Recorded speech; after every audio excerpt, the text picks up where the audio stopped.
नमस्कार, मैं पुनीत पाठक हूं और खबर विभाग पर आप मुझे सुन रहे हैं। सिंपल सीधी खबरों के अंदाज के लिए आप हमेशा मेरे साथ में जुड़ते हैं और आज की सबसे महत्वपूर्ण जो दिन भर की हैपनिंग है वो दरअसल मध्य प्रदेश और छत्तीसगढ़ के सबसे बड़े तबके कर्मचारी वर्ग से जुड़ती है। इसलिए इस खबर को आप ध्यान से सुनिए भी, शेयर भी कीजिए और अच्छी लगे तो आप इसको लाइक अवश्य कीजिए।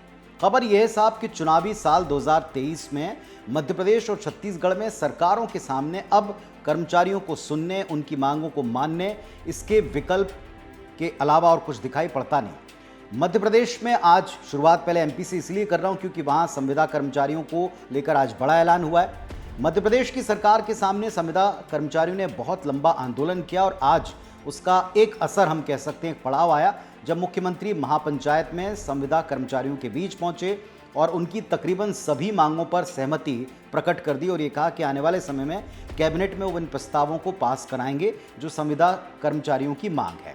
अब ज़रा उन्होंने क्या क्या माना है, पहले ज़रा इसको देख लीजिए।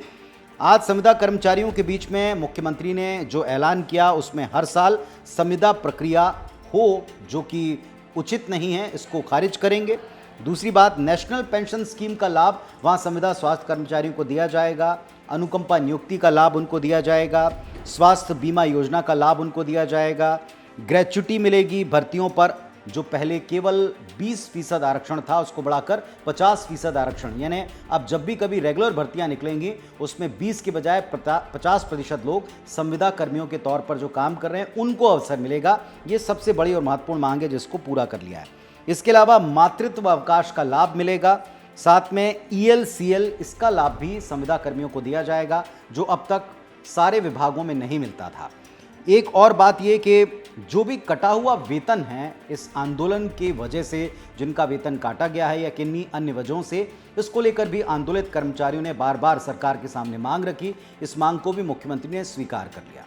लेकिन ये मांगे क्या कैबिनेट के प्रस्ताव में ठीक उसी तरह से होंगी जिस अंदाज में आज इन्हें स्वीकार किया गया या मुख्यमंत्री के समक्ष रखा गया, ये एक प्रश्न छूट जाता है। लेकिन वहाँ तमाम कर्मचारियों का जो एक बड़ा तबका संविदा कर्मचारियों का है उसके लिए राहत की और अच्छी खबर है कि उनका प्रेशर सरकार के ऊपर इसमें काम कर गया और जिस वक्त वो ये मांग पूरी करवाना चाहते थे उसका ऐलान हो गया।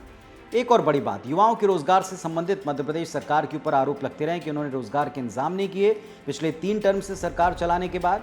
तो इस मुद्दे को समाप्त करने में एक और कदम सरकार ने उठाया और यहाँ उन्होंने एक पोर्टल को लॉन्च किया जिसमें सीखो कमाओ ये नाम दिया है कि आप सीखिए, स्किल्ड बनिए और उसके बाद फिर स्वयं के काम धंधे शुरू करके कमा कर खाइए। तो एक तरफ सीखो कमाओ योजना, इसे लॉन्च किया, उसका पोर्टल लॉन्च कर दिया। दूसरी तरफ महापंचायत में संविदा कर्मचारियों की तमाम मांगों को तकरीबन पूरा कर दिया है। 100% मांगों को इसमें पूरा करने का कमिटमेंट दिया गया। अनुकंपा नियुक्ति का लाभ और मानदेय 100% दिया जाएगा। बिल्कुल समान छुट्टियों का वैसा ही लाभ मिलेगा जैसा रेगुलर कर्मचारियों को मिलता। ये सब इंपॉर्टेंट घोषणाएं। अब आता हूं छत्तीसगढ़ पर। छत्तीसगढ़ में भी दरअसल कर्मचारी नाराज भी हैं और सरकार के सामने अपनी बात भी कर रहे हैं। इसके 3 पहलू हैं, तीनों पहलुओं पर एक एक करके बात करता हूं। सबसे पहले आते हैं कर्मचारियों के पहलू पर। कर्मचारी क्या करें? अगर सरकार के समक्ष उनको अपनी मांगें मनमानी है, रखनी है, तो सिवाय आंदोलन के उनके पास में क्या रास्ता है? इसलिए उन्होंने आज से अनिश्चितकालीन, आज से मतलब 4 जुलाई से अनिश्चितकालीन हड़ताल की शुरुआत कर दी है और इसे वो तब तक जारी रखेंगे जब तक उनकी मांगों सरकार मान नहीं लेती। दूसरी बात यह कि इससे स्वास्थ्य सेवाओं पर सबसे बुरा असर पड़ा है। तमाम अनियमित स्वास्थ्य कर्मचारी भी हड़ताल पर चले गए हैं। इसके साथ साथ जो स्वास्थ्य कर्मी की हड़ताल है उसमें 24 सूत्री मांगे हैं और मांगों में तकरीबन वही असमानता, जो वेतन विसंगति है, उन सब को दूर करने की वे मांग कर रहे हैं। जो प्रमुख मांगे हमारे सामने आई हैं उसमें समान कार्य समान वेतन की मांग है, पदों की संख्या बढ़ाई जाए भाई, पदों के नाम बदले जाएं, रेडिएशन अवकाश की मांग इसमें शामिल है, पद के नाम में परिवर्तन के साथ साथ 13 महीने का कई सारे डिपार्टमेंट्स में और स्पेशली स्वास्थ्य में जो वेतन रुका हुआ है उसको दिया जाए। लैब टेक्नीशियन और नेत्र सहायक, लैब टेक्नीशियन, नेत्र सहायक जैसे पद जो हैं उनको शामिल करने की मांग इसमें है। अब इन सब का असर दूसरे पक्ष पर क्या हुआ ज़रा ये भी सुनिए। दूसरा पक्ष है साहब आम लोगों का, मरीजों का, जिनका पाला स्वास्थ्य कर्मियों से पड़ता है, स्वास्थ्य संविदा कर्मियों से पड़ता है। और उन सब के बीच में आज जैसे इस हड़ताल का स्वरूप घोषित हुआ, अनिश्चितकालीन हड़ताल शुरू हुई, वे परेशान हुए हैं। चाहे मेडिकल कॉलेज अस्पताल हों, चाहे ज़िला अस्पताल हों, चाहे पीएचसी और सीएचसी हों, हर एक जगह इन सारे कर्मचारियों के बगैर केवल डॉक्टर्स आपको इमरजेंसी ड्यूटी करते नजर आए और इसका असर उनके ऊपर पड़ा। और जाहिर तौर पर जब भी उनकी बदहाली में या जब भी उनकी स्वास्थ्य सेवाओं में इस तरह का असर पड़ता है, उनके मन में यही सवाल उठता है कि आखिर बार बार हड़ताल क्यों, लगातार हड़ताल क्यों। और जब मौसम चेंज हो रहा है, जब लोग वैसे ही परेशान हैं, तो फिर लोगों को और परेशान क्यों किया जा रहा है। एक गुस्सा सरकार पर भी फूटता है। जो लोग थोड़ा बहुत कर्मचारियों को समझते हैं कि आखिर सरकार वक्त रहते सुनती क्यों नहीं, बातचीत क्यों नहीं करती, आखिर हल तो बातचीत से ही निकलने वाला है। तीसरा पक्ष है सरकार का। सरकार के सामने दरअसल बड़ी दुविधा यह है कि इतने समय से कर्मचारियों की जो लंबित मांगे हैं उसको पूरा करने में, समान वेतन देने में, समान तरह के अधिकार देने में उन पर कई तरह के आर्थिक बोझ बढ़ने वाले हैं। और इसका इंतजाम सरकार किस मद से कहां करेगी, ये उनके सामने भी चुनौती रही है।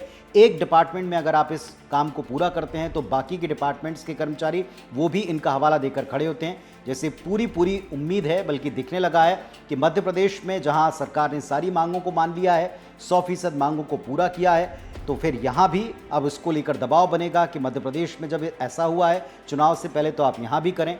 हालांकि इन सब के बीच में प्रदेश में पहली बार उप मुख्यमंत्री के तौर पर जिम्मेदारी संभालने वाले टीएस सिंहदेव साहब ने एक उम्मीद जगाई ये कहकर के कि आने वाले कैबिनेट की मीटिंग में कर्मचारियों के बारे में प्रस्ताव लाया जाएगा और उनके नियमितीकरण का ये प्रस्ताव होगा। इस पर मोहर लग सकती है।